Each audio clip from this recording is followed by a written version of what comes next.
প্রিয় নবীজি মুস্তাদরাক হাকিম লিস-সাহিহাইনের ভিতরে এসেছেন, নবীজি বসে আছেন, সাহাবীদেরকে দর্শ দিতেছিলেন, তালিম করছিলেন। এমন সময় দেখা গেল বহু দূরে একজন বৃদ্ধা নারী লাঠির উপরে ভর দিয়ে ধীরে ধীরে হেঁটে আসতেছে। বৃদ্ধা নারীর উপরে চোখ পড়ার পরে নবীজি দাঁড়িয়ে গেলেন। দাঁড়িয়ে যাওয়ার পরে প্রিয় নবীজির গা মোবারকের উপরে চাদর ছিল, এই চাদর নবীজি বিছায়া দিলেন। বুঝতে হলো না? জোরে বলেন সুবহানাল্লাহ। প্রিয় নবীজি চাদর বিছিয়ে দিলেন। চাদর বিছিয়ে দেওয়ার পরে সাহাবীরা সরে গেলেন। বৃদ্ধ মহিলা হেঁটে হেঁটে চাদরের উপরে আসলেন। আল্লাহর নবী তার সামনে দাঁড়িয়ে আছেন।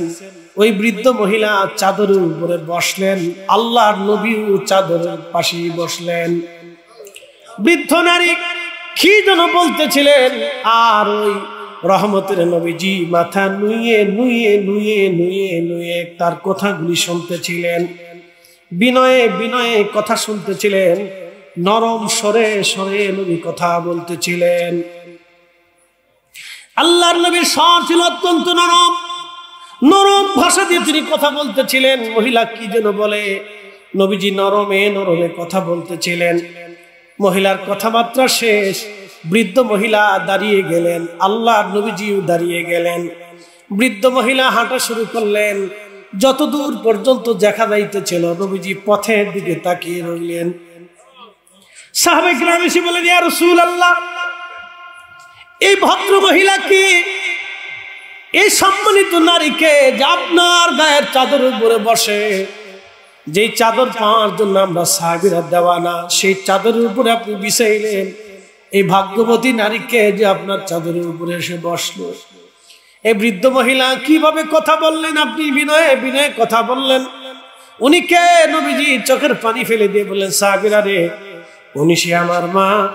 আমি আমার মায়ের আদর নসিব হয় নাই, মায়ের ভালোবাসা দিয়ে, কলিজা নিংড়ানো মহব্বত দিয়ে যিনি আমাকে বড় করেছিলেন, আমার ধাত্রীমা হযরত হালিমাতুস সাদিয়া রাদিয়াল্লাহু আনহা। একবার আওয়াজ তুলে বলা যাবে কি আল্লাহু আকবার? এখন যদি জিজ্ঞেস করে, এ মুসলমান, তুমি তো রাসূলের উম্মত, তাহলে বলো আমার জন্য কতদিন তুমি চাদর বিছাইছো বলো। এই জিন এসে বলেন, ইয়া রাসূলুল্লাহ, আমি কালেমা পড়ে মুসলমান হওয়ার জন্য আপনার কাছে আসছি। নবীজি বললেন, তাহলে শোনো, তোমাকে কালেমা পড়াবো। আল্লাহর মেহবুব নবী কালেমা পড়াইলেন। সূরা নাস, সূরা ফালাক, সূরা ইখলাস এবং সূরা কাফিরুন, চারটা সূরা নবীজি তাকে শিক্ষা দিয়ে বললেন, হে হিন্দ, তুমি তোমার জাতির মধ্যে চলে যাও, কালেমার দাওয়াত তুমি তোমার জাতির মধ্যে দিয়ে দাও। তবে শোনো, তোমার তো বয়স অনেক দেখা যায়, জি, তোমার বয়স কত তুমি বলো। ওই জিন ডাক দিয়ে বলেন, ইয়া রাসূলুল্লাহ, আমার বয়স কত আমি বলতে পারবো না। তবে আদম আলাইহিস সালামের বেটা হাবিল আর কাবিল দুইজন যেই দিন সুন্দরী মহিলা আকলিমার জন্য মারামারি করেছিল, একজন আরেকজনকে খুন করেছিল, ইয়া রাসূলুল্লাহ, ইয়া হাবিবাল্লাহ, সেই দিন আমি পাহাড়ে পর্বতে দৌড়াদৌড়ি করে ঘুরে বেড়াই। আদম সফিউল্লাহর দুই সন্তান হাবিল আর কাবিল আকলিমা নামক এক সুন্দরী মহিলার জন্য, এই যে কয়দিন আগে দেখলাম খবরে, এক মহিলা, সারা পৃথিবীতে যত ঝামেলা দেখবেন বেশিরভাগ ঝামেলা নারীকে কেন্দ্র করে হয়। বাংলাদেশে যত মামলা হামলা দেখবেন তার বেশিরভাগ মামলা হামলা নারীকে কেন্দ্র করে হয়। কথা কন না কেন, ঠিক কিনা? জিনদেরকে এবং মানুষদেরকে আল্লাহ সৃষ্টি করেছেন ইবাদত করার জন্য, এই জন্য জিনেদেরও শরীয়ত আছে। জিনেরা চলে গেল, যদিও মানব জাতির ভিতরে জিনেরা বাস করে না, জিনদেরকে আল্লাহ পাহাড়ে পর্বতে জঙ্গলে সাগরে নগরে পাঠিয়ে দিলেন। আল্লাহ মরুভূমির ভিতরে পরিত্যক্ত অঞ্চলে জিনদেরকে আল্লাহ পাঠাইলেন। এই জন্য জিনেরা আমাদের থেকে আল্লাহ তাদেরকে দূরে সরাই দিলেন। একবার আওয়াজ তুলে বলা যাবে কি মারহাবা? এই খাওয়াবাসী খুব ভালো করে শুনে যাবেন, মূলের আলোচনার দিকে চলে যাচ্ছি।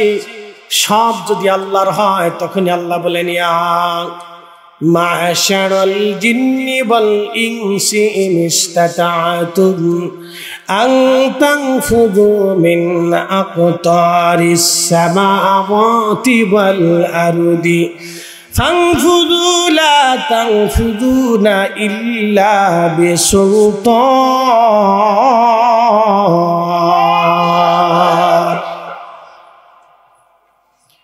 يا معشر الجن والإنس হে জিন এবং মানবেরা, হে জিন এবং মানবেরা, কি সুন্দর কথা। ইয়া মাশারাল জিন ওয়াল ইনস, হে জিন এবং মানবেরা, তোমরা যদি আমি আল্লাহর বিধান তোমাদের ভালো না লাগে, আমি আল্লাহ আইন দিয়েছি হালালকে হালাল হারামকে হারাম, আমি আল্লাহ তোমাদেরকে যে বিধান বলে দিয়েছি বিধান যদি তোমাদের ভালো না লাগে, হে মানুষ এবং জিন, তোমরা যদি আমি আল্লাহর সালতানাত ব্যতীত, সাম্রাজ্য ব্যতীত আর কোন সাম্রাজ্য তোমরা পাও, ওই সাম্রাজ্যে তোমরা চলে যাও। শোনো, আমি আল্লাহর সাম্রাজ্য ছাড়া আর কোন সাম্রাজ্য তোমরা পাবা না। ভালো করে শুনে যাবেন উপস্থিতি। আমি মূলের দিকে ফিরে যাচ্ছি। দুইটা জাতিকে আল্লাহ পৃথিবীতে আল্লাহর ইবাদত করার জন্য পাঠাইলেন। আল্লাহ মায়া সৃষ্টি করলেন, ভালোবাসা সৃষ্টি করলেন। ভালোবাসাটাকে আল্লাহ 100টা ভাগে ভাগ করলেন। 100 ভাগে ভাগ করার পরে 99টা ভাগ আল্লাহ তার নিজের কাছে রাখলেন। একটা ভাগ ভালোবাসা আল্লাহ তামাম সৃষ্টির মধ্যে সমানভাবে বন্টন করে দিলেন। দেখবেন একটা সাপ তার বাচ্চাকে ভালোবাসে, একটা বাঘ তার বাচ্চাকে ভালোবাসে, একটা সিংহ তার বাচ্চাকে ভালোবাসে, একটা আপনার হরিণ তার বাচ্চাকে ভালোবাসে। মাঝে মধ্যে ডিসকভারি চ্যানেল আমি দেখি, হুজুর আপনি এগুলি কেন দেখেন? প্রাণী জগৎ আমি দেখি যে প্রাণীদের মধ্যে কি ঘটনা ঘটে টেলিভিশনে মাঝে মধ্যে দেখানো হয়।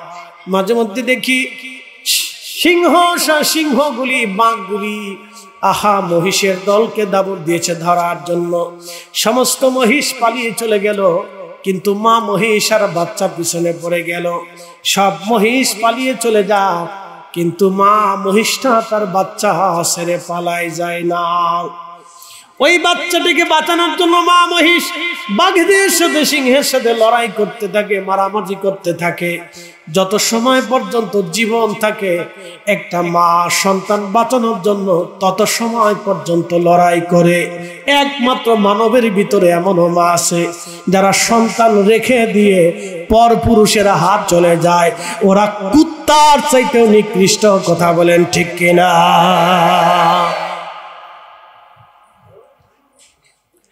এমনও নারী আছে নিজের সন্তানকে হত্যা করে পর পুরুষের সাথে পালিয়ে চলে যায়।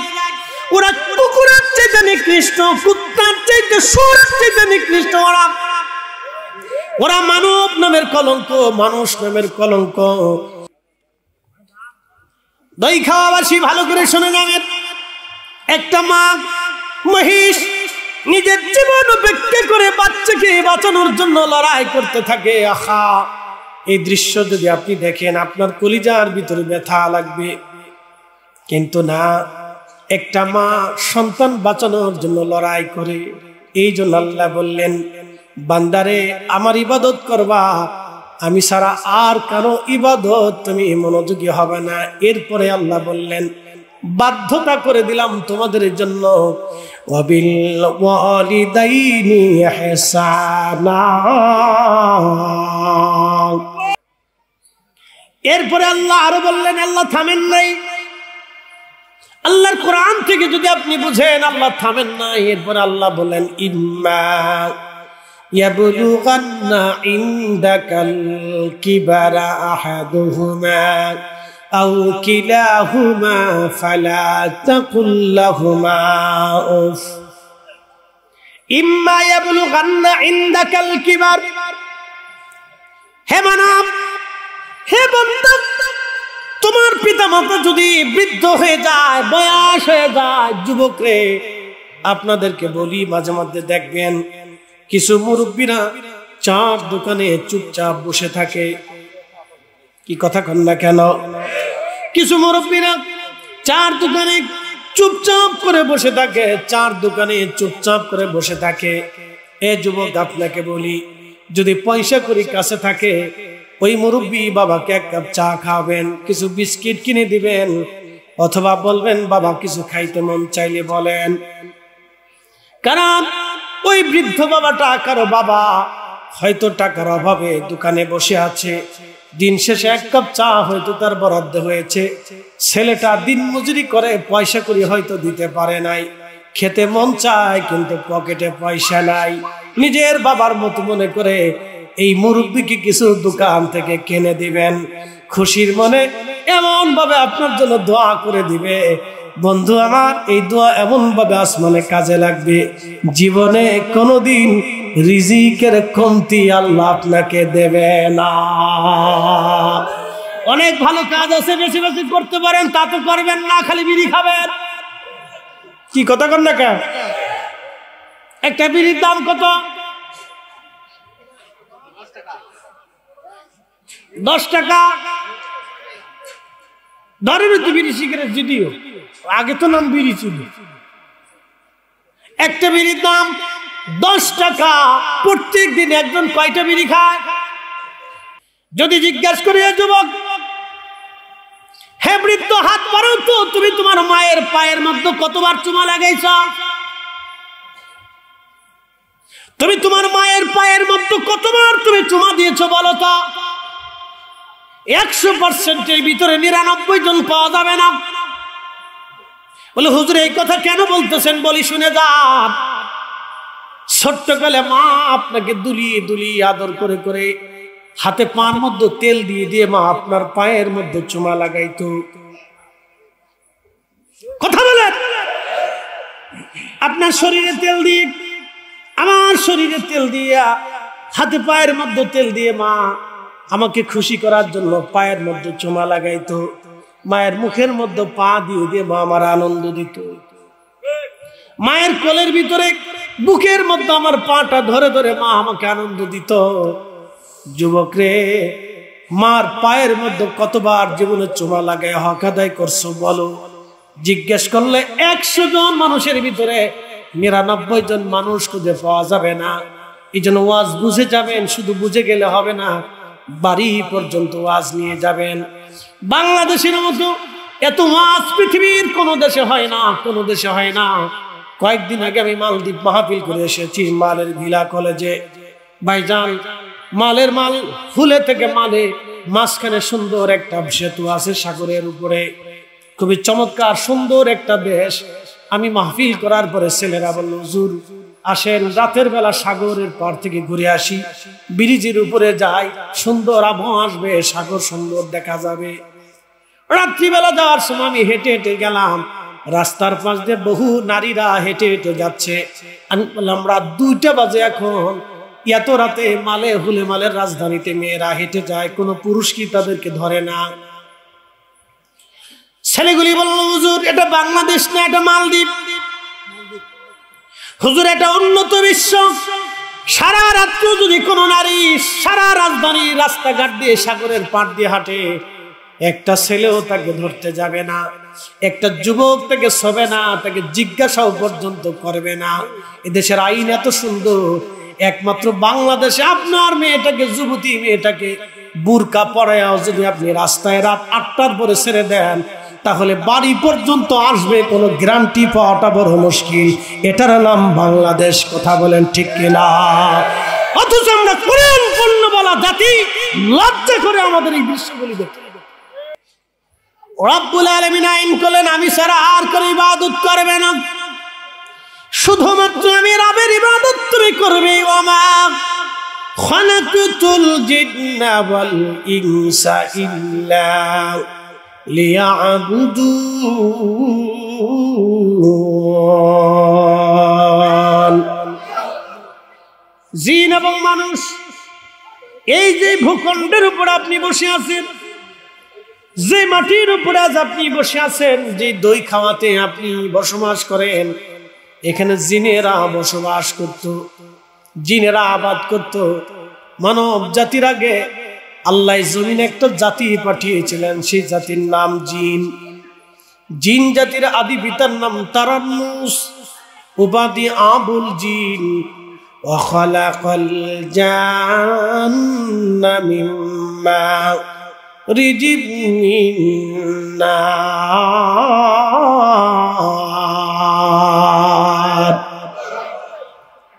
আগুন মোমবাতি জ্বালাইলেন, মোমবাতি জ্বালানোর পরে একটা আগুন জ্বলে হলুদ, হলুদের উপরে আর একটা আগুন আসে, সবুজ সবুজ কালার দেখা যায়। এই সবুজ আগুনের উপরে আর একটা আগুন আসে, এই আগুনকে বলা হয় ধোঁয়া। ধোঁয়া সাধারণত দেখা যায় না, হারিয়ে চলে যায়। আল্লাহু আকবার। আল্লাহ বললেন ওয়া খালাকাল জান্না মিম্মা রিজিম মিন নার, আগুনের শিখা থেকে আমি জিন জাতি সৃষ্টি করেছি। হে মানুষেরা শোনো, সরাসরি আগুন থেকে না, সরাসরি যদি আগুন থেকে সৃষ্টি করতেন তাহলে জিন আগুনের মতো হয়ে যাইত। আগুনের শিখা থেকে আল্লাহ জিন সৃষ্টি করেছেন, সরাসরি আগুন থেকে না, আগুনের শিখা থেকে। এই জন্য সাধারণ খালি চোখে আমরা জিন দেখতে পারি না, খালি চোখে জিন দেখা যায় না। জিন জাতির হায়াত আল্লাহ লম্বা লম্বা করেছেন। আহা, মানব জাতির জিন জাতির আদি পিতার নাম তারান্নুস। তাফসীরের মধ্যে সে কুরতুবিতে ৬০,০০০ বছর পর্যন্ত তিনি হায়াত পেয়েছিলেন। আল্লাহর নবী এবং হযরত সাইয়েদনা ওমর রাদিয়াল্লাহু আনহু পাহাড়ি রাস্তা দিয়ে হেঁটে যাচ্ছেন, হতে পারে ওয়াদি জিন অথবা কোনো মদিনার উপত্যকা দিয়ে। এমন সময় গম্ভীর ভাষায় একটা সালামের আওয়াজ আসলো, আসসালাতু আসসালামু আলাইকা ইয়া রাসূলুল্লাহ। নবীজি বললেন, ওমর, সালামের গম্ভীরতায় বোঝা যায় কোনো মানুষের আওয়াজ না, দাঁড়াও তো দেখি কে আসলো। দেখা গেছে আল্লাহর মেহবুবের সামনে দাঁড়িয়ে গেলেন একটা বৃদ্ধ জিন, একেবারে চুল দাড়ি পর্যন্ত সাদা হয়ে গেছে, নুব্জ হয়ে গেছে, বয়স ভারী হয়ে গেছে। ভাঙ্গা ভাঙ্গা কণ্ঠে প্রিয় নবীজির সামনে দাঁড়াইলেন। রহমতের নবী ডাক দিলেন, তোমার নাম কি? বলি, ইয়া রাসূলুল্লাহ, আমার নাম হিম। তোমার বাবার নাম কি? বলে, হাম। তার বাবার নাম কি? তার বাবার নাম তালখিস। তার বাবার নাম কি? তার বাবার নাম ইবলিস। তার বাবার নাম কি? তার বাবার নাম হাম। তার বাবার নাম তালখিস, তার বাবার নাম ইবলিস, ইবলিসের বাবার নাম খবিস। আল্লাহর নবীজি ডাক দিয়ে বললেন, হে শয়তান, তুমি কি আমার সাথে শয়তানি করার জন্য এসেছো? হে জিন। জিন ডেকে বলেন, ইয়া রাসূলুল্লাহ, আমি ইবলিসের ঘরের নাতির ঘরের প্রতি, একসাথে আল্লাহু আকবার, আমি শয়তানি করার জন্য আসি রে নবীজি। আমি কালেমা পড়ে আপনার দরবারে কালেমা পড়ে মুসলমান হওয়ার জন্য আসছি। একসাথে বলবেন আল্লাহু আকবার। খালাকাল ইনসানা ওমা খালাকতুল জিন্না ওয়াল ইনসা, জিন এবং মানুষ দুইটা জাতির শরীয়ত আছে। আমাদের যেমন শরীয়ত, জিনদের জন্য একই রকম শরীয়ত। আমাদের শরীয়ত আছে, ওদের শরীয়ত আছে। আমাদের আলেম আছে, তাদেরও আলেম আছে। আমাদের হাফেজ আছে, তাদেরও হাফেজ আছে। এটা আলাদা জগৎ। জিনদের ব্যাপারে শুধুমাত্র একজন কিতাব লিখে গেছেন ইমাম আব্দুর রহমান জালালউদ্দিন সুয়ুতী রাহিমাহুল্লাহ ৭০০ বছর আগে। খুবই মনোযোগ দিয়ে শুনে যাবেন। আমাদের সংসার আছে, জিনেরও সংসার আছে। আমাদেরও বাচ্চা কাচ্চা আছে, তাদেরও বাচ্চা কাচ্চা আছে। আল্লাহু আকবার। হযরতে মালিক ইবনে দিনার রাহিমাহুল্লাহ, তিনি ইরাকের বসরা নগরের অনেক বড় জাহিদ ছিলেন, অনেক বড় বুজুর্গ ওলি ছিলেন। হযরতে মালিক ইবনে দিনার আল ইরাকি ইমাম আবুল ফারাজ ইবনুল জৌজির মতো মুহাদ্দিস তার জীবনী লিখেছেন। উনি বলতেছেন, প্রত্যেক বছরে মালিক ইবনে দিনার হজে আসেন। একটা বছরও তিনি হজে আসলেন, হজ করলেন। হজ শেষে রব্বুল আলামিনের কাবা ঘরে ধরে দোয়া করে বলেন, হে রব, আমি তো হজ করলাম, কিন্তু হজ কবুল হইল কিনা আপনি দয়া করে আমাকে একটু জানায় দেন। আল্লাহ, আমার হজ কবুল হইল কিনা আপনি আমাকে একটু জানান। রাত্রিবেলা রব্বুল আলামিন মালিক ইবনে দিনারকে স্বপ্ন দেখাইলেন, মালিক আমি সবার গুনাহ মাফ করেছি, সবার হজ কবুল করেছি মালিক, কিন্তু একজনের হজ আমি আল্লাহ কবুল করি নাই, একজনের গুনাহ আমি আল্লাহ মাফ করি নাই। হযরত মালিক ইবনে দিনার চিন্তায় পড়ে গেলেন, রব্বুল আলামিন বলো কি একজনের মাফ হলো না, সব হাজীদের মাফ হয়ে গেল। মনে রাখবেন আরাফাতের ময়দানে হাজী যখন বসে দোয়া করে, দোয়া করতে দেরি হয়, হাজীর জীবনের গুনাহ মাফ হতে দেরি হয় না। মুজদালিফায় হাজী যখন যায় হেঁটে হেঁটে, মুজদালিফায় যায় এশার নামাজ মাগরিবের নামাজ যখন এক জামাতে পড়ে, হাজীর দোয়া করতে দেরি হয়, হাজীর জীবনের গুনাহ মাফ হইতে দেরি হয় না। বন্ধু খুব মনোযোগ দিবেন, মালিক ইবনে দিনার রাহিমাহুল্লাহ তিনি বলতেছেন আমি হজ শেষ করার পরে দোয়া করলাম, আল্লাহ জানাইলেন একজনের গুনাহ মাফ হয় নাই, সবারটা মাফ হয়ে গেছে। চিন্তায় পড়ে গেলাম সেই লোকটাকে, তার পরিচয় আমার জানা বড় দরকার। মালিক ইবনে দিনার রাহিমাহুল্লাহ তিনি আবার দোয়া করলেন, হে রব সেই লোকটাকে যদি পরিচয়টা দিতেন, আল্লাহ যদি আমি মালিক ইবনে দিনার হই তাহলে আমার জীবন বরবাদ হবে। মালিক ইবনে দিনারকে আল্লাহ জানাইলেন স্বপ্নে দেখায়, বললেন মালিক রে, আল্লাহ আমি আল্লাহ তোমাকেও মাফ করেছি, তোমার হজ কবুল করেছি, কিন্তু যার হজ কবুল করি নাই তার নাম মুহাম্মদ ইবনে হারুন সমরকন্দি। মুহাম্মদ ইবনে হারুন সমরকন্দি। সমরকন্দ হলো বর্তমান আফগানিস্তান। আফগানিস্তানের পাশের একটা দেশ আছে, দেশের নাম হচ্ছে উজবেকিস্তান। উজবেকিস্তানে একটা শহর আছে, শহরের নাম বুখারা। এই বুখারাতে ঘুমিয়ে আছেন আমিরুল মুমিনিন ফিল হাদিস ইমাম বুখারী রাহমাতুল্লাহ আলাইহি। এই বুখারা থেকে 3 মাইল দূরে আরেকটা নগরী আছে, এই নগরীর নাম হচ্ছে সমরখান। এই বুখারা এবং সমরকন্দে পৃথিবীর বড় বড় আইম্মায়ে কেরামের জন্ম হয়েছে, পৃথিবীর বড় বড় বুজুর্গদের জন্ম হয়েছে বুখারা সমরকন্দে।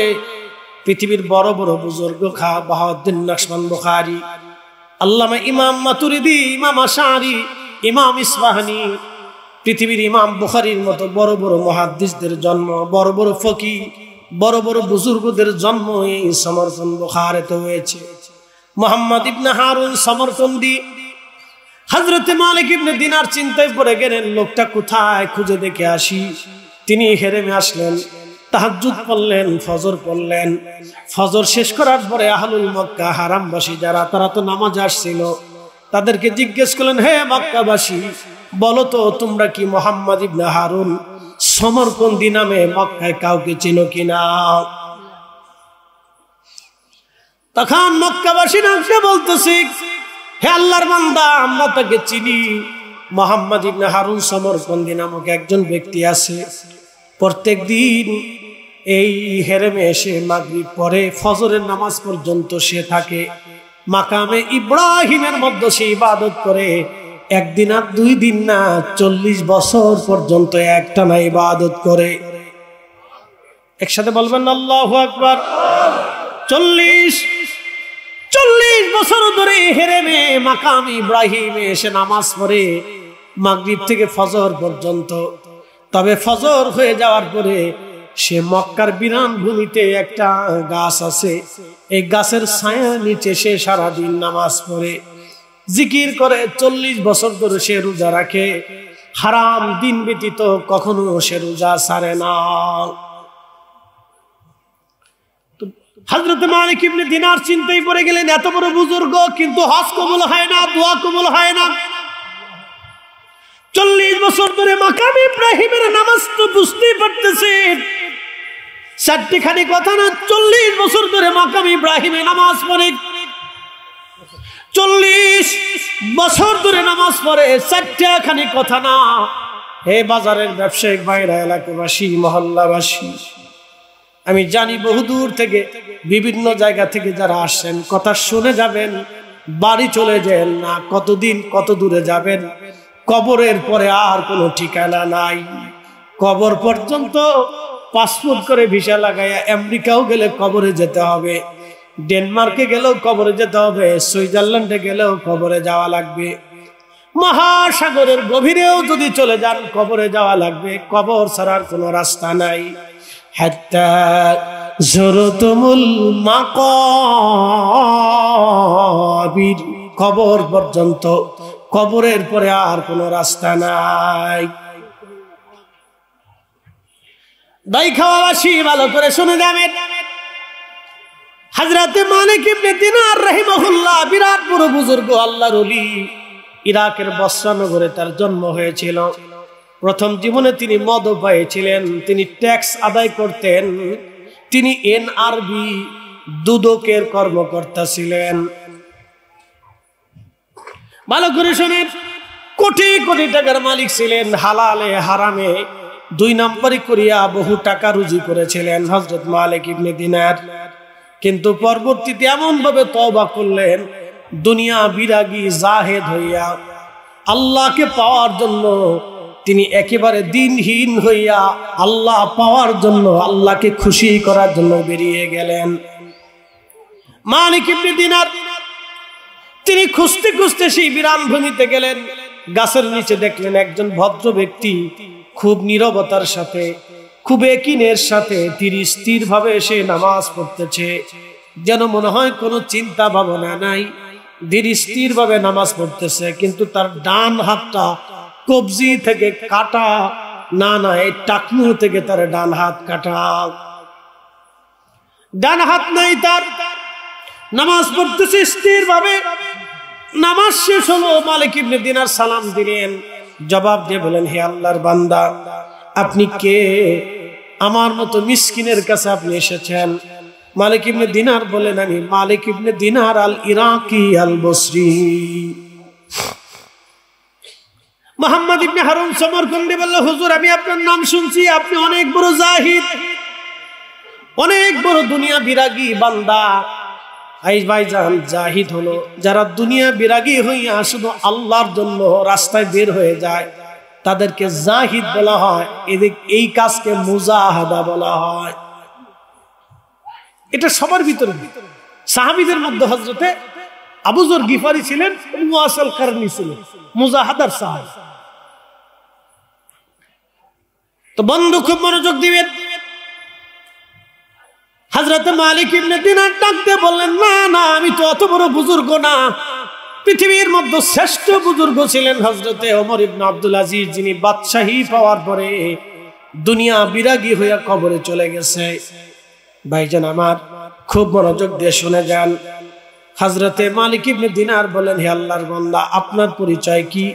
বলে, আমার নাম মুহাম্মদ ইবনে হারুন সমরকন্দি। বলে, আপনাকে খুঁজতে খুঁজতে আমি এসেছি। বলে, কি জন্য আসলেন? হে আল্লাহর বান্দা, আমার কাছে কিছুই নাই যে আপনাকে মেহমানদারি করব। বলতেছে, কিছুই দেওয়া লাগবে না, তবে একটা দুঃখের সংবাদ দেওয়ার জন্য আপনার কাছে আমি এসেছি। কি দুঃখের সংবাদ বলেন? বলতেছে, আল্লাহর বান্দা, আমি হেরেমে দোয়া করেছিলাম, আল্লাহ সবার হজ কবুল করেছে, সবার দোয়া কবুল করেছে, কিন্তু রব্বুল আলামিন আপনার উপরে বেজার, আপনার কোন দোয়া, কোন ইবাদত আল্লাহর দরবারে কবুল হয় নাই। সমরকন্দি চোখের পানি ছেড়ে দিলেন। চোখের পানি ছেড়ে ছেড়ে দিয়ে তিনি কেঁদে কেঁদে বলেন, হে আল্লাহর বান্দা, ঠিক বলেছেন, শুধু আপনি না, আজকে 40 বছর ধরে 40 জন আল্লাহর বুজুর্গ বান্দা, আল্লাহর ওলি এইখানে এসে আমাকে সংবাদ দিয়ে যায়। 40তম বছর আপনি সংবাদ দিলেন, সবার হজ হলো, আমারটা হলো না, সবার দোয়া কবুল হয়েছে, আমারটা হলো না। হে আল্লাহর বান্দা, আপনি ঠিক বলেছেন, আমার দোয়া কবুল হয়নি, আমার হজ হয় নাই, কিন্তু আমি কি করব? 40টা বছর ধরে আমি কান্না করি, আমি মাপ চাই আমার ভুলের জন্য। আল্লাহর বান্দা, তুমি কি করেছো বলা? তখন সমরকন্দি চোখের পানি ছেড়ে দিয়ে বলেন, হুজুর, আমার সমরকন্দ, উজবেকিস্তান আমার বাড়ি, অনেক বড় ধনী ছিলাম, 12 জন দাসীবাদী ছিল আমার। তৎকালীন সময়ে 7000 স্বর্ণ মুদ্রা আমার গোডাউনের মধ্যে জমা ছিল।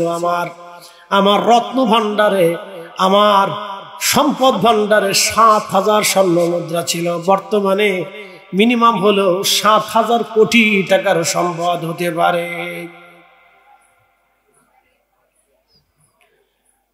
আমার অনেক সম্পদের অধিকারী, কিন্তু হুজুর আমি মদ পাইছিলাম, মদ পান করতাম, আমি নেশা করতাম। আল্লাহর ওলি বুজুর্গ শোনেন, আমি শাবান মাসের 30 তারিখ দিন যায় রাত, শাবানের 30 তারিখ দিন যায় রাত, এই রাত্রিবেলা আমি মদ পান করে বাড়ি আসতেছিলাম। মা উনুনে চুলার পাশে বসে বসে রুটি বানাইতেছিলেন। আমি মদ পান করে, অতিরিক্ত মদ খাওয়ার কারণে আমি নেশাগ্রস্ত হলাম, আমার দিশেহারা হয়ে গেলাম। মদ পান করে মাতলামি করে করে বাড়ি আসলাম। মা হাত ধরে বললেন, বেটা রে, রমজান আসতেছে, কত ছেলেরা, কত মায়েরা, কত মুসলমান রমজানের জন্য প্রস্তুতি নেয়, আর তুই কিনা আমার সন্তান হয়ে আজকে শাবানের শেষ রজনীতে, রমজানের আগে তুই কেন মদ পান করে বাড়ি আসছিস? কত সন্তান মরে যায়, তুই কি মরতে পারিস না? মা যখন এই কথা বলছে আমার রাগ এসে গেল। হুজুর, আমি ওই মাতলামি অবস্থায়, মাতাল অবস্থায় মাকে আঘাত করতে লাগলাম, মারতে লাগলাম। মা আমার হাত ধরে প্রতিবাদ করতেছিলেন, আমাকে আরো গালমন্দ করলেন, বকাঝকা করলেন। হুজুর যখন আমাকে বকাঝকা করলেন আল্লাহর ওলি, তখন রাগ আমার আরো বেশি এসে গেল, শয়তান আমাকে পেয়ে গেল। আমি আমার মাকে ধরে জাপটে ধরে নিয়ে মাকে উনুনে চুলার ভিতরে আগুনের মধ্যে আমি আমার মাকে ছেড়ে দিলাম। হুজুর, মাকে যখন আগুনের মধ্যে ছেড়ে দিলাম, আমার স্ত্রী আমাকে ধাক্কায় ধাক্কায় ঘরের মধ্যে নিয়ে গেল। আহা, আমার ঘরের দরজা লাগিয়ে দিল। আমি বেহুশ হয়ে সারা রাত পড়ে গেলাম। সকালবেলা মদের নেশা কেটে যাওয়ার পরে আমার ঘুম ভাঙলো। দরজা টান মেরে দেখি বাহির থেকে বন্ধ। স্ত্রীকে ডাক দিলাম, বিবি রে, ঘরের দরজা কেন বন্ধ? স্ত্রী কর্কশ ভাষায় বলল, স্বামী, তোমার মতো নাফরমানের সাথে আমি সংসার করব না। যেই ছেলে তার নিজের মাকে আগুনে পোড়ায় মারে, এই ছেলেকে কখনো বিশ্বাস করা যায় না। তুমি আমাকে আগুনে পুড়িয়ে মারতে পারো, তোমার মতো নাফরমানের সাথে আমি সংসার করব না। অবশ্যই আমি তোমাকে তালাক দেব, তুমি আমাকে তালাক দিয়ে দাও, আমি চলে যাব। আমি বললাম, বিবি বলিস কি? মাকে আমি কেন মারবো? বলে, কালকে তুমি নেশাগ্রস্ত অবস্থায় মাকে আগুনের মধ্যে পুড়িয়ে মেরে ফেলেছ। হুজুর, আমি দৌড়ায় গেলাম, যে দেখি আগুনে পুড়ে পুড়ে মার পুরা শরীরটা একেবারে কালো হয়ে মা উনুনে পড়ে আসছে। আহা, কি সর্বনাশ আমি করলাম! মাকে জড়িয়ে ধরে আগুন থেকে বের করে নিয়ে আসলাম। হুজুর, পাগলের মতো হয়ে গেলাম। হায় হায়, আমি করলাম কি সর্বনাশ করলাম! জিন্দেগির কত বড় ভুল আমি করলাম হুজুর। এরপরে আমি পাগল পাড়া হয়ে মাকে দাফন করলাম, কবরস্থ করলাম। স্ত্রীকে বললাম, তুমি যদি চলে যেতে চাও আমি তোমাকে তালাক দিয়ে দিব। হুজুর, আমার স্ত্রী তালাক দিয়ে দিলাম, বিবি চলে গেল। 12 জন দাসীবাদী ছিল, সব আমি আজাদ করে দিলাম, তারাও চলে গেল। হুজুর, 7,000 স্বর্ণ মুদ্রা ছিল। আমি 7,000 স্বর্ণ মুদ্রাগুলি গরিব মানুষদেরকে ডেকে ডেকে এনে দান করে দিলাম। যদি আল্লাহ আমাকে মাফ করে, তারপরও মন মানে না। যত সম্পদ ছিল গরিব মানুষ এনে দান করে দিলাম। যদি প্রভু আমাকে মাফ করে দেয়, তারপরও মন মানে না। আল্লাহর ওলি গো, যেই হাত দিয়ে আমি আমার মাকে আঘাত করেছিলাম, হুজুর দেখেন, আমি বাম হাত দিয়ে কুড়াল দিয়ে কুপিয়ে আমার ডান হাত আমি কেটে ফেলে দিয়েছি। যদি আল্লাহ মাফ করে দেয়, তারপরও প্রভু মাফ করে নাই, আমি হারামে চলে আসছি। হারাম শরীফে শিখ মাকামে প্রাইভেট 40 বছর ধরে নামাজ পড়ি, 40 বছর ধরে ইবাদত করি, 40 বছর ধরে জিকির করি, খোদার ঘর ধরে ধরে আল্লাহর কাছে মাফ চাই, যদি আল্লাহ মাফ করে। 40 বার হজ করেছি, কতবার উমরা করেছি তার হিসাব নাই। হুজুর, 40 বছর ধরে রোজা রাখি, প্রত্যেক দিন সামান্য খেজুর পানি খেয়ে বেঁচে থাকি। 40 দিন পর পর আমি একবার পেট ভরে খাবার খাই, বাকি দিনগুলি খেয়ে না খেয়ে আমার অর্ধবেলা অনাহারেই চলে। হুজুর, আমি এই বিরান ভূমিতে গাছের নিচে 40টা বছর ধরে দিনের ভাগে নামাজ পড়ি, যদি প্রভু আমাকে মাফ করে দেয় হুজুর। হজ শেষ হয়ে যাওয়ার পরে 40 বছরে 40 জন আব্দাল ওলি এসে আমাকে সংবাদ দিয়ে গেছে সবার ক্ষমা হয়, কিন্তু আমি মুহাম্মদ ইবনে হারুন সমরকন্দির ক্ষমা হয় না। হুজুর 40 বছর ধরে কান্দি, আমার ক্ষমা হয় না। আমি এখন কি করব? আমার উপায় কি? আমার করণীয় কি? আপনি বলে দিয়ে যান। মালিক ইবনে দিনার চোখের পানি ছেড়ে দিয়ে বলে, হে আল্লাহর বান্দা, করছো কি? দুনিয়ায় আগুন লাগাইয়া আগুন থেকে বাঁচার চেষ্টা করো, করছো কি? হে আল্লাহর বান্দা, করছো কি? তুমি করছো কি? তোমার জীবনে বড় সর্বনাশ করে ফেলছো। এরে নাফরমান, তোকে কে মাফ করবে বল? এত বড় অন্যায় কি করে ক্ষমা হবে বল? মালিক ইবনে দিনার এই কথা বলে চলে গেল। ঠিক ইমাম আবুল ফারাজ ইবনুল জৌজি রাহিমাহুল্লাহ কিতাবের মধ্যে লেখেন, ঠিক তখনই মুহাম্মদ ইবনে হারুন সমরকন্দি হাত বাড়ায় দিয়েছে, চোখের পানি ছেড়ে দিয়ে বলে, হে রব, তুমি ছাড়া তো আর আমার কোনো রব নাই। আল্লাহ, তুমি ছাড়া তো আমার চাওয়ার আর কোনো জায়গা নাই। আল্লাহ, তুমি ছাড়া আমার আর কোনো দরওয়াজা নাই। আল্লাহ, তুমি ছাড়া আমার আর কোনো মালিক নাই। তুমি ছাড়া আমার আর কোনো রব নাই। আল্লাহ, তোমার বান্দাকে যদি তুমি তাড়ায় দাও, তোমার বান্দা ধ্বংস হয়ে যাবে। আল্লাহ,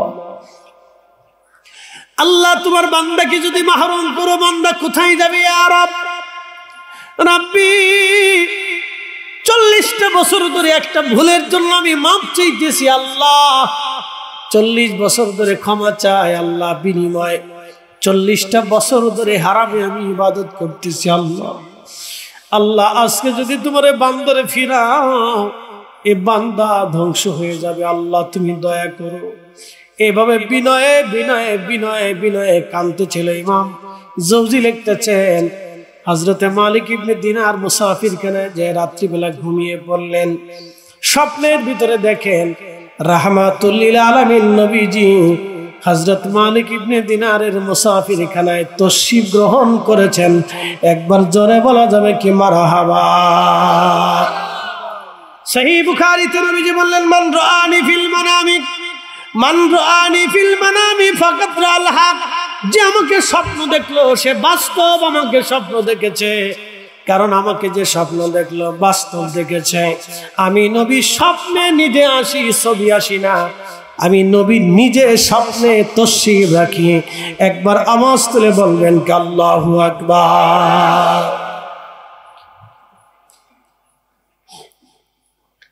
আল্লাহর নবী এসে ডাক দিয়ে বলেন, হে মালিক, কে তোমাকে আমি আল্লাহর বান্দার রহমত থেকে, আল্লাহর রহমত থেকে বান্দাকে জুদা করতে অনুমতি দিছে বলো? হে মালিক, তুমি কেন বলছো আল্লাহ থেকে মাফ করবে না? এই কথা তুমি কেন বলছো মালিক? তোমাকে খোদার রহমত থেকে বান্দাকে জুদা করতে কে অনুমতি দিছে বলো? তুমি কি কোরআনের সে আয়াত পড়ো নাই?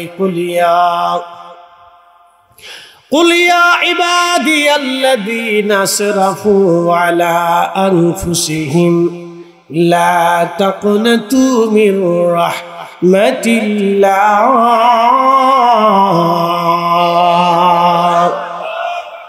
إن الله يغفر الذنوب جميعا।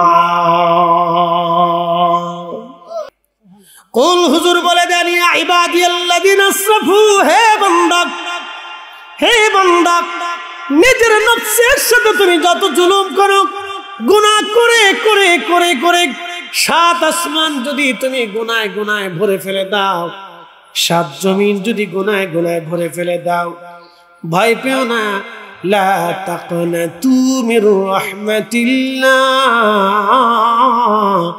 আমার রহমত থেকে নিরাশ হইও না, আমার রহমত থেকে নিরাশ হইও না। ভালোবাসা আল্লাহ 1% দিয়ে তাম সৃষ্টি বুঝাই দিলেন, আর 99টা ভালোবাসা আল্লাহ তার নিজের কাছে রেখে দিলেন। সাহাবীরা বলেন, হুজুর 99 গুণ ভালোবাসা দিয়ে আল্লাহ কি করবেন? বলে সাহাবীরা বুঝো নাই, কিয়ামতের ময়দানে ওই 99 গুণ দয়া দিয়ে আল্লাহ আমার উম্মতের বিচার ফয়সালা করবে। চিৎকার করে বলেন আল্লাহু আকবার।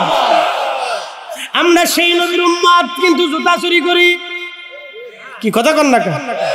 আমরা সেই নবীর উম্মত, মালে কম দেই। আমরা সেই নবীর উম্মত, দুধে ভেজাল দেই। আমরা সেই নবীর উম্মত, আমরা সুদ খাই। কথা কর। আমরা সেই নবীর উম্মত, আমরা ঘুষ খাই। আমরা সেই নবীর উম্মত, এখনো এখানে অনেক ভাই থাকতে পারে বনের জমি বুঝাই দেয় নাই।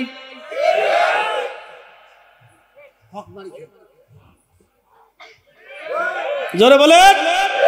এখানে বহু ভাই আছে বনের জমি বুঝাই নাই। না, আমি ভাইকে নিন্দা করব না, গালিও দেব না, মন্দ বলবো না, ধমক দেব না, কারণ আমার রব রহমত থেকে নিরাশ হতে বলেন। কি কথা কর না কেন? আমার ভাইয়ের এখনো সুযোগ। যারা বনের জমি বুঝান নাই, বুঝাই দেন। যারা ভাইয়ের জমি মাইরে খাওয়ার জন্য বাপের কাছ থেকে গোপনে সিগনেচার দিয়ে মাইরে দিয়েছেন, তারাও বুঝাই দেন। কি কথা কর না কেন? বহু আছে বাংলাদেশে, হাজারে হাজারে আছে, হাজারে হাজারে আছে। ওয়াজ কাকে শোনাবো? এই দেশে এত পরিমাণে ওয়াজ হয়, মানুষের হেদায়েত হয় না। কি কথা কর না কেন? না, কাল পর্যন্ত যায় না মানুষের ওয়াজ, কাল পর্যন্ত যায় না।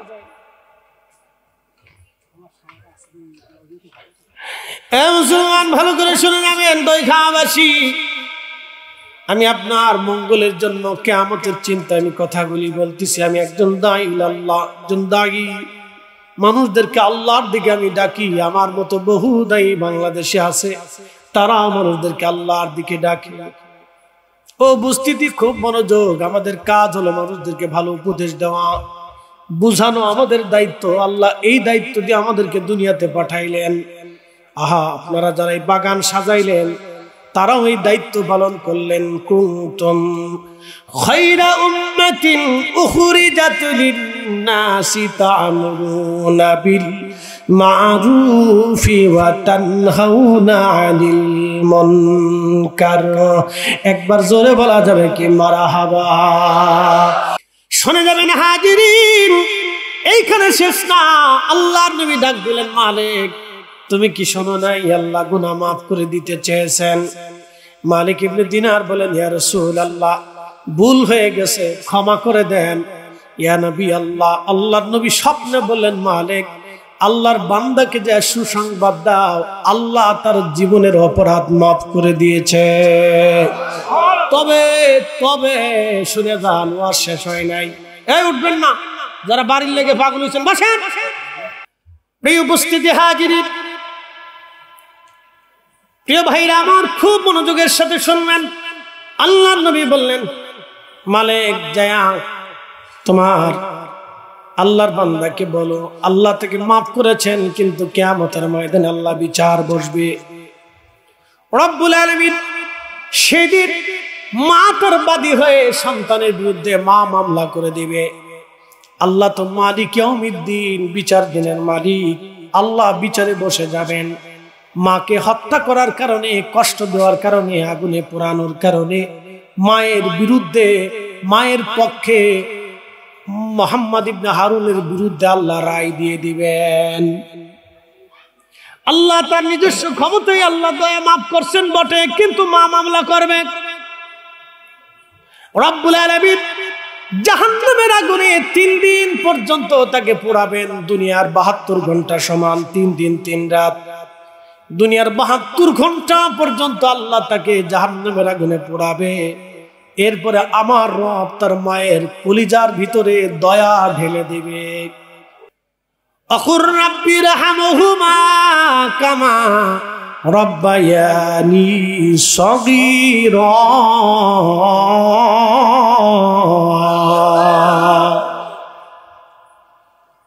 আল্লাহ যেভাবে আমার বাবা মা আমাকে দুলিয়ে দুলিয়ে, পাখি দেখবেন, পাখির 3-4টা বাচ্চা হয়। 3-4টা বাচ্চা হওয়ার পরে পাখি উড়ে উড়ে খাবার নিয়ে আসে। বাচ্চারা হাঁ করে থাকে, মা পাখিটা বাচ্চার মুখের ভিতরে খাবার দিয়ে দেয়। কি কথা বলেন ঠিক কিনা? ওইভাবে আমাদের মা আমাদের বাবা আমাদের মুখের ভিতরে খাবার দিয়ে দিত। আহা, আমাদের মা আমাদের বাবা আমাদের মুখের মধ্যে খাবার দিয়ে দিত, খাবার দিত। উপস্থিতি খুব মনোযোগ দিবেন। আমাদের মা আমাদের বাবা মুখের মধ্যে যখন খাবার দিত, দুলিয়ে দুলিয়ে ঘুম পড়াইতো। আল্লাহ, আমি ক্ষুধার্ত হলে কান্না করার সাথে সাথে মা আমাকে আনন্দ দিত। একটা মুহূর্তের জন্য মা নিজের চোখের আড়াল আমাকে করে নাই। হে রাম, রব্বায়ানি সগীরা, আল্লাহ জান্নাতে আমার আব্বা আম্মাকে সেইভাবে রাখেন যেইভাবে আমার মা আমার বাবা ছোট্টকালে আমাকে লালন পালন করেছিল। একবার জোরে জোরে চিৎকার মেরে বলেন আল্লাহু আকবার। লা ইলাহা ইল্লাল্লাহ। লা কালেকশন আছে।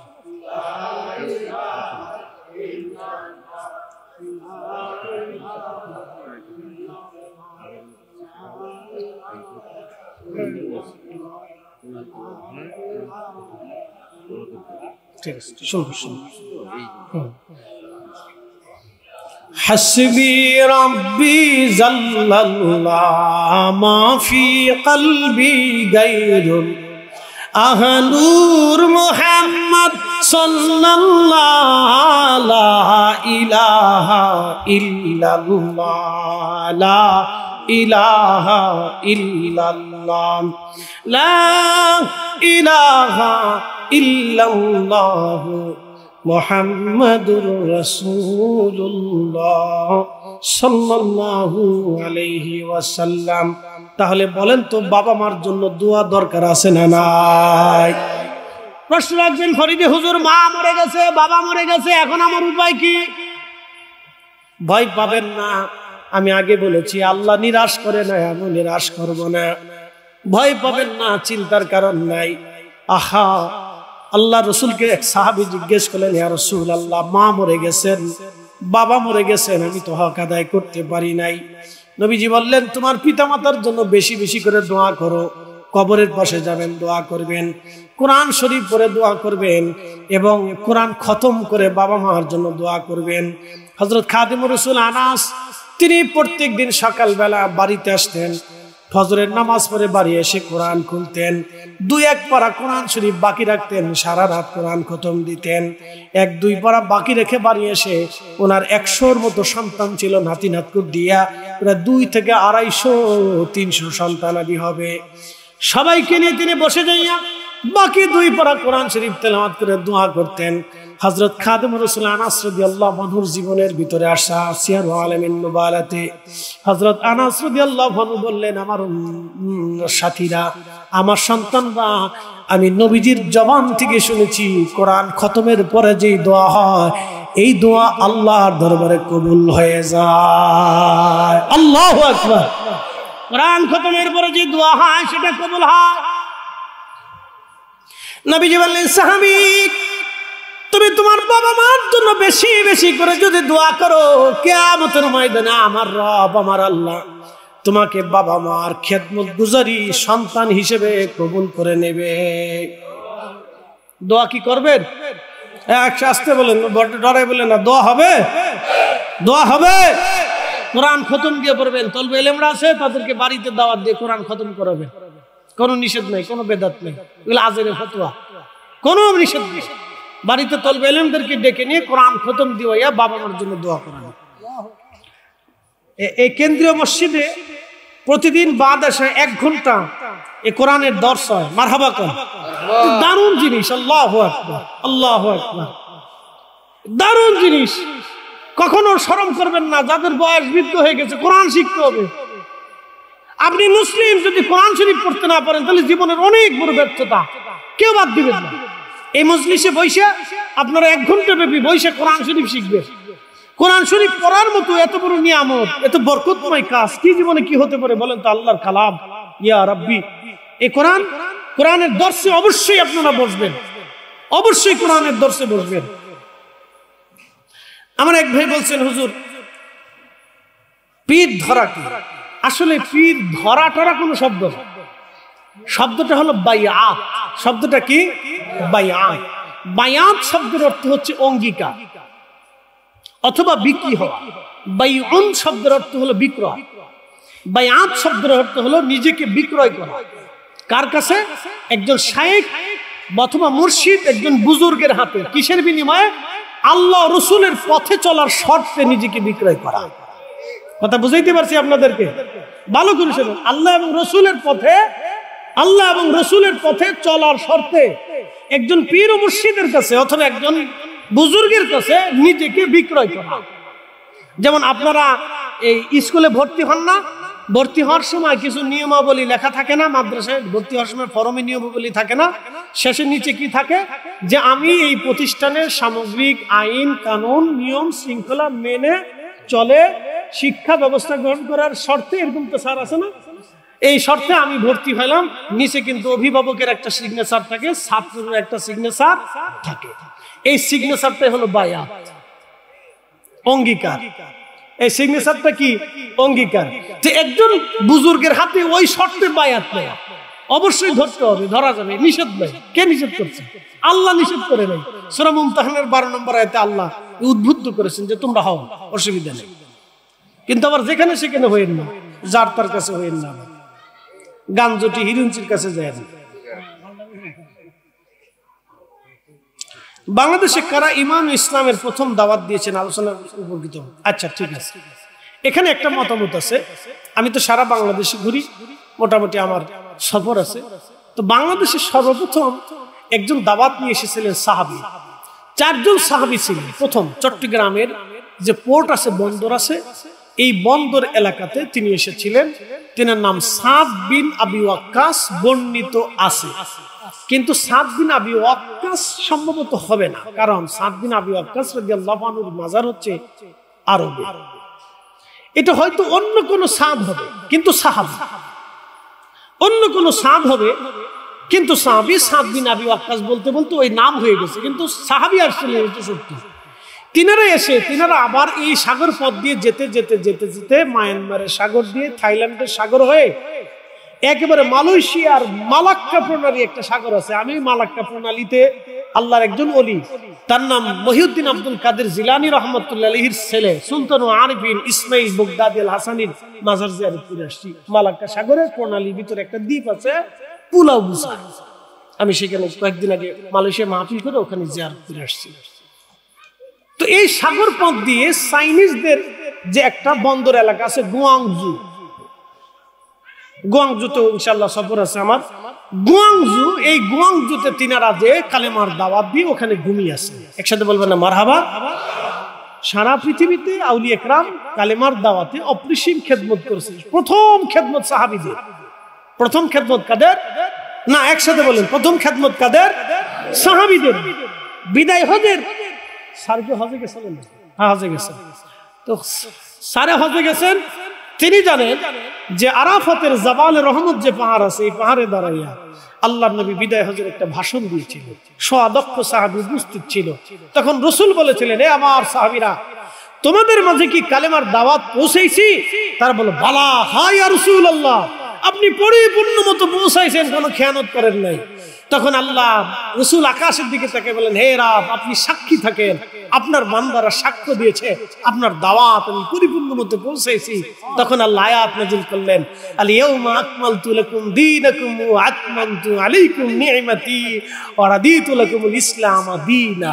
এই আয়াত তখন নাযিল করে আল্লাহ ইসলাম ধর্মটাকে একবার সিল দিয়ে বললেন, আমি নিয়ামতকে পরিপূর্ণ করলাম, দ্বীনকে, ইসলামকে একেবারে আমি আল্লাহর মনোনীত, একেবারে মঞ্জুরীয় ধর্ম হিসেবে সাব্যস্ত করলাম। একসাথে বলবেন আল্লাহু আকবার। ওইখান থেকে সাহাবীরা তাম দুনিয়াতে ছড়াই গেল। তাম পৃথিবীতে সাহাবীরা যে যেখানে পারলো, যত দূর পর্যন্ত যেতে পারলো, সাহাবীরা ছড়িয়ে গেল। তো প্রথম সাহাবীরা। এরপরে 100 বছর পরে আসলেন হযরত বাইজিদ বুস্তামি রাহমাতুল্লাহ।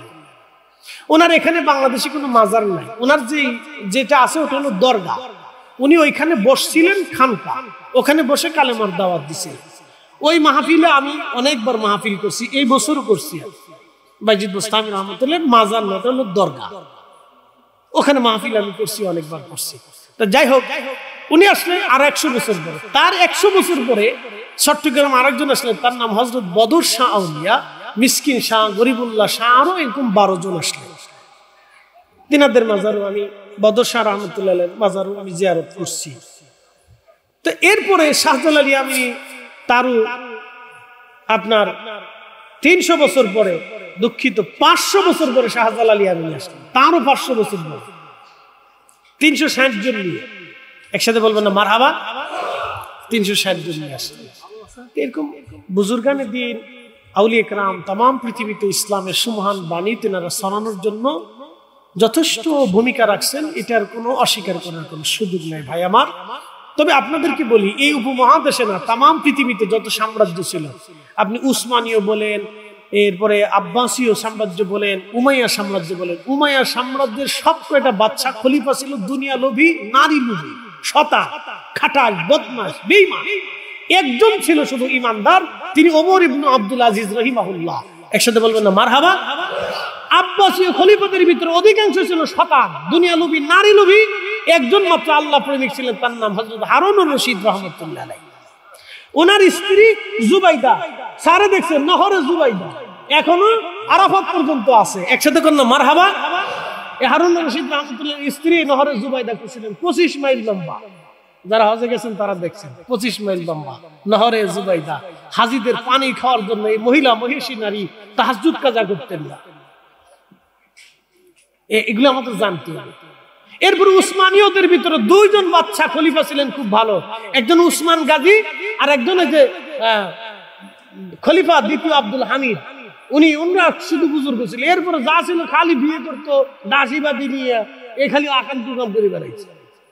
হ্যাঁ, এরপরে এই মুঘল যারা ছিল সবকটা তো নারী লোভী, সালতানাতে যারা ছিল, নবাবী যারা ছিল সবকটা খালি নারী লোভী, ক্ষমতা লোভী ছিল।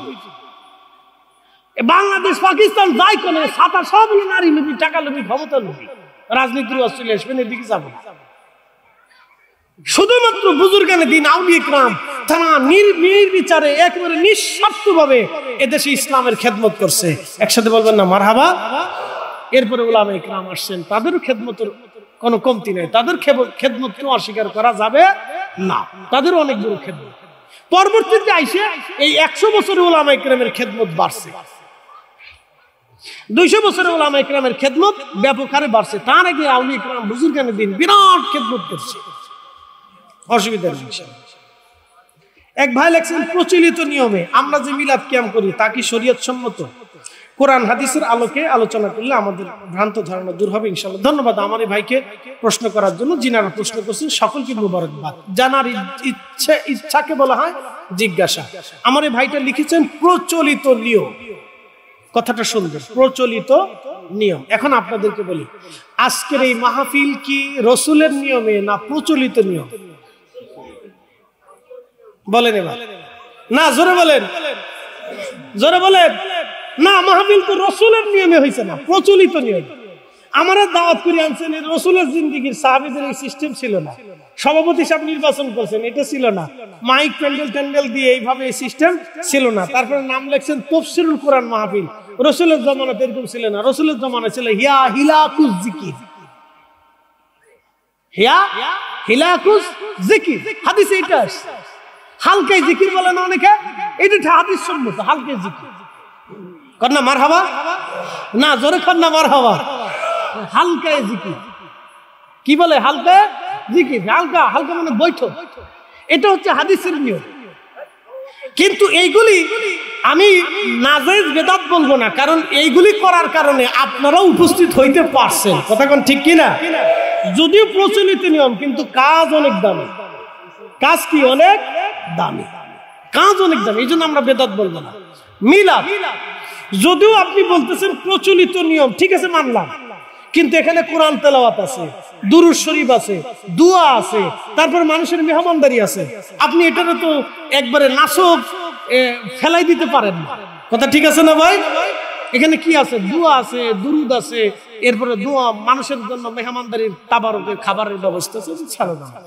যদিও আপনি লেখছেন প্রচলিত, আমি যদি এরকম হিসাব করি তাহলে আরো অনেক কিছু প্রচলিত আসবে। যেমন আমাদের মাদ্রাসার যে দর্শের সিস্টেমটা, এই মাদ্রাসার দর্শের সিস্টেমটা রাসূলের জিন্দেগিতে সময় ছিল না, এটাও প্রচলিত, পরবর্তীতে এটা উলামায়ে কেরাম দিক নির্দেশনা করছে। তারপরে আমরা যেইভাবে মসজিদ নির্মাণ করি, এত কারুকার্য করি, খচিত করি, এটাও প্রচলিত নিয়মে। রাসূলের জামানাতে এই সিস্টেমে কোনো মসজিদ ছিল না।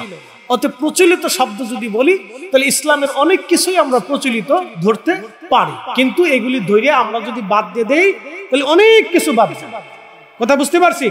এই যে আমাদের দেশে এখন যারা তাবলীগের দাওয়াত, এই সিস্টেমে, এই পদ্ধতিতে, প্রচলিত পদ্ধতিতে রাসূলের জামানায় ছিল।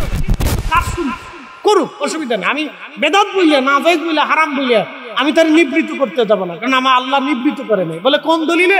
আল্লাহ কোরআনে বলছে। কিভাবে বলছে? ভালো করে শুনুন। ফামাইয়া আমাল মিসকালা যাররাতিন খায়রান ইয়ারা, অনুপরিমাণ নেকের কাজ যদি করো তারপরেও তোমার প্রতিদান তোমাকে দেওয়া হবে। একসাথে বলেন না মারহাবা। এই মাহফিল কমিটি যারা আছে এদের ভিতরে অনেকেই আজকে জোহরের নামাজ পড়ে না। না, মন খারাপ করার কিছু নাই, আমি বুঝার জন্য বলতেছি। এখন আপনারা বলেন যে যারা জোহর পড়ে নাই ওদের মাহফিলে আমরা থাকবো না, চলে যাবো, হবে? কথা কর না কেন? হবে। কিন্তু এই যে তারা যে মাহফিল সাজাইছে এর প্রতিদান কি তারা পাবে না? কোন দলিলে পাবে? কোরআনের দলিলে পাবে। এই জন্য কেউ যদি মিলাদের দাওয়াত দেয় নিষেধ করে দেয়, কোরআনের দলিলে নেকি পাবে। সুবহানাল্লাহ বলবেন না আপনারা? আমি আপনাদেরকে সমন্বয় করলাম, এটি নিয়ে ঝগড়া করবেন না, আশা করি আপনারা বুঝতে পেরেছেন।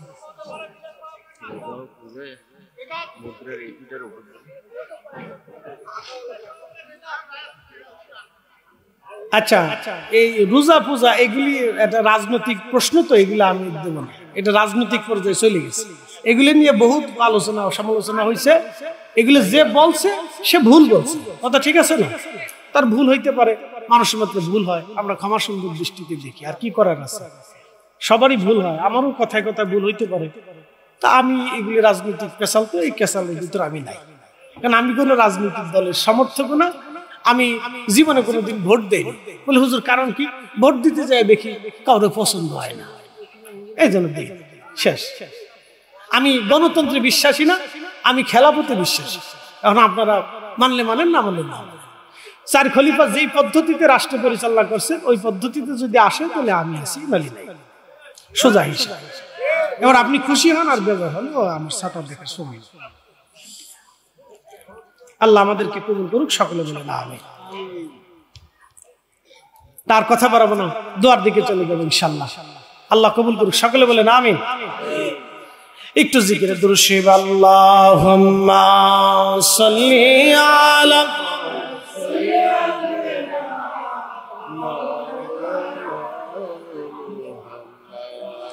ওয়ালা আলি সাইয়্যিদিনা মাওলানা। আমরা এত সময় আপনাদেরকে নিয়ে তাকরীর করলাম, এখন আমাদের কারো মা আছে, বাবা আছে, দাদা আছে, দাদি আছে, কবরে আছে, আমরা তাদের জন্য দোয়া পাঠাবো। সূরা ফাতিহা একবার পড়বেন, সূরা ইখলাস 3 বার পড়বেন। আল ইখলাস সুলুসুল কোরআন, সূরা ইখলাস যে 3 বার পড়বে 1 খতম কোরআনের নেকি আল্লাহ আমলনামায় দিয়ে দেবে। আমরা যদি এখানে 2000 লোক থাকি তাহলে 2000 খতমের সওয়াব এসে যাবে অল্প সময়ে, 2 মিনিট ইনশাআল্লাহ আমরা পড়ে ফেলি। বিসমিল্লাহির রহমানির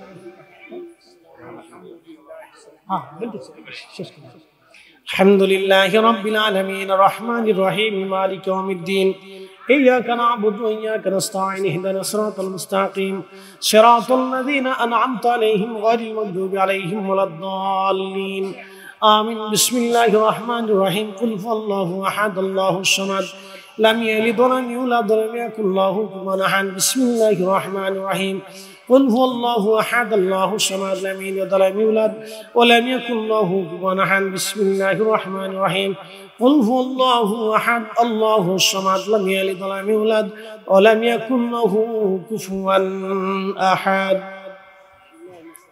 আমাদের সম্মানিত সভাপতি মহোদয় তিনি বক্তব্য দিবেন, এরপর আমরা ইনশাআল্লাহ দোয়া চলে যাব।